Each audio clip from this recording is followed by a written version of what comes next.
ಪತ್ರಿಕಾ ಮಿತ್ರರೇ, ತಮ್ಮೆಲ್ಲರಿಗೂ ಇವತ್ತಿನ ಪತ್ರಿಕಾಗೋಷ್ಠಿಗೆ ಮೊದಲನೇದಾಗಿ ಸ್ವಾಗತವನ್ನು ಬಯಸ್ತಾ ಇದ್ದೀನಿ.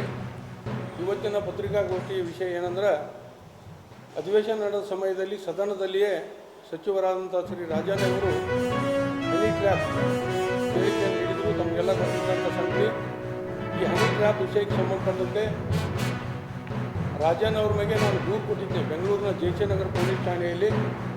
ನನ್ನ ದೂರಿನಲ್ಲಿ ಏನಿತ್ತು ಅಂದ್ರೆ, ಸಚಿವರಾಗಿ ಪ್ರಮಾಣ ವಚನ ಸ್ವೀಕರಿಸುವಂಥ ಸಮಯದಲ್ಲಿ ರಾಜಣ್ಣವರು ಗೋಪ್ಯತಾ ಪಾಲನೆ ಮಾಡ್ತು ಅಂತೇಳಿ ಪ್ರಮಾಣ ವಚನ ಸ್ವೀಕಾರ ಮಾಡಿರ್ತಾರೋ.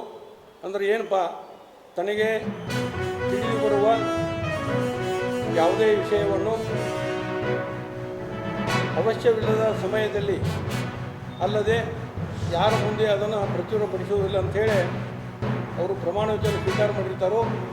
ಆದರೆ ಪ್ರಜಾಪ್ರಭುತ್ವದ ದೇಗುಲಂತೆ ಕರೆಯುವ ಈ ಸದನದಲ್ಲಿ ಅವರು ಹನಿ ಟ್ರ್ಯಾಪ್ದಂಥ ಅಶ್ಲೀಲ ಪದಗಳನ್ನ ಬಳಸೋ ಮೂಲಕ ತಮಗೆ ತಿಳಿದು ಬಂದಂಥ ವಿಷಯವನ್ನು ಸದನದಲ್ಲಿ ಬಹಿರಂಗವಾಗಿ ಹೇಳೋದ್ರ ಮೂಲಕ ಅವರು ಗೋಪ್ಯತಾ ಪಾಲನಾ ಪ್ರಮಾಣ ವಚನ ಮಾಡಿದಂತೆ ನಡೆದಿಲ್ಲ.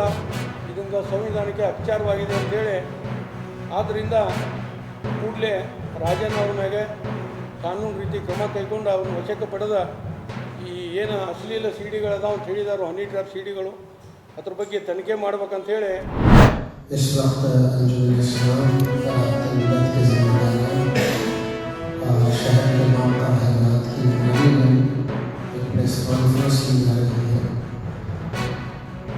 मुसलमानों ने इल्ज़ाम से इल्ज़ाम तक भी हुकूमत तक भी ये बात पहुँचाने की ज़रूरत पेश आ रही है।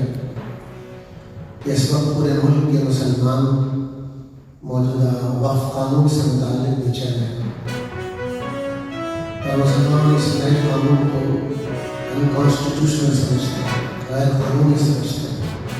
जिस तरीके से इसको पार्लियामेंट में, राज्यसभा, लोकसभा में पेश किया गया और जिस तरह से कानून बनाया गया, इससे मुसलमानों की बेचैनी बढ़ी हुई है।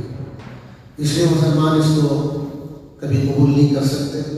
इसलिए पूरे मुल्क में बरादरान वतन के साथ मिलकर, सेकुलर भाइयों और बल्कि हिंदू भाइयों के साथ मिलकर ये आवाज़ उठाई जा रही है कि ये जो नया वक्फ का कानून आया है, मुसलमान इसको रिजेक्ट करते हैं और जब तक इसको वापस नहीं लिया जाएगा मुल्क में आवाज़ लगाई जाती रहेगी और इसके लिए कोशिश की जाती रहेगी।